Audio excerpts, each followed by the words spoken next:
ഇന്ന് മാർച്ച് 28 ശനിയാഴ്ച. നിങ്ങൾ അറിഞ്ഞിരിക്കേണ്ട പ്രധാനപ്പെട്ട ചില അറിയിപ്പുകളാണ് ഇന്നത്തെ വീഡിയോയിൽ. ആദ്യ അറിയിപ്പ്, സംസ്ഥാനത്ത് ഉയർന്ന താപനില മുന്നറിയിപ്പ് തുടരുന്നു. 12 ജില്ലകളിൽ യെല്ലോ അലർട്ടാണ്. കൊല്ലം, പാലക്കാട് ജില്ലകളിൽ 38 ഡിഗ്രി വരെ താപനില ഉയരാൻ സാധ്യതയുണ്ട്. പത്തനംതിട്ട, ആലപ്പുഴ, കോട്ടയം, എറണാകുളം, തൃശൂർ, കോഴിക്കോട്, കണ്ണൂർ ജില്ലകളിൽ 37 ഡിഗ്രി സെൽഷ്യസ് വരെയും തിരുവനന്തപുരം, മലപ്പുറം, കാസർഗോഡ് ജില്ലകളിൽ 36 ഡിഗ്രി സെൽഷ്യസ് വരെയും താപനില ഉയരാം എന്ന് മുന്നറിയിപ്പുണ്ട്. അതേസമയം വേനൽ മഴ എത്താനും സാധ്യതയുണ്ട്.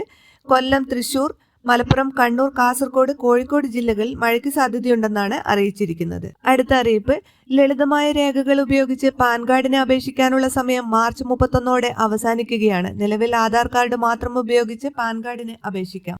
എന്നാൽ ഏപ്രിൽ 1 മുതൽ നിയമങ്ങൾ കർശനമായേക്കും. പുതിയ സാമ്പത്തിക വർഷം മുതൽ ജനന certificate, passport, voter ID, driving licence തുടങ്ങിയ അധിക രേഖകൾ കൂടി അപേക്ഷയ്ക്കൊപ്പം സമർപ്പിക്കേണ്ടി വന്നേക്കാം.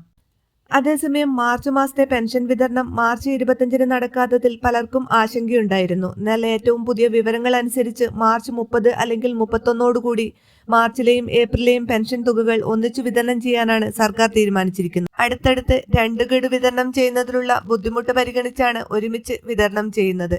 30-ാം തീയതി മുതൽ വിതരണം തുടങ്ങുമെന്നും ഏറ്റവും പുതിയ അറിയിപ്പുകൾ സൂചിപ്പിക്കുന്നു. ബാങ്ക് അക്കൗണ്ടുകളിൽ തുക ലഭിക്കുന്നവർക്കൊക്കെ മാർച്ച് 31 4000 രൂപ അക്കൗണ്ടുകളിൽ എത്തിച്ചേരും.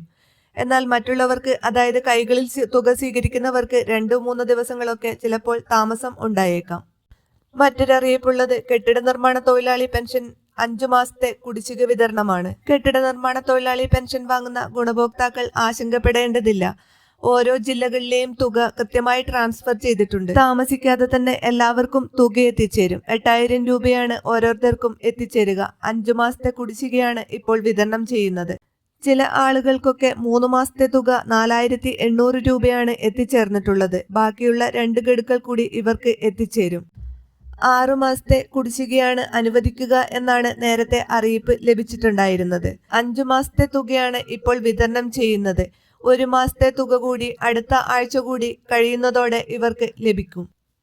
എല്ലാവിധ പെൻഷൻ അറിയിപ്പുകൾക്കും നിങ്ങൾ ഈ ചാനൽ സബ്സ്ക്രൈബ് ചെയ്യുക. അതുപോലെ ഫേസ്ബുക്കിൽ കാണുന്നവർ ലൈക്ക് ചെയ്യാനും ഫോളോ ചെയ്യാനും മറക്കരുത്.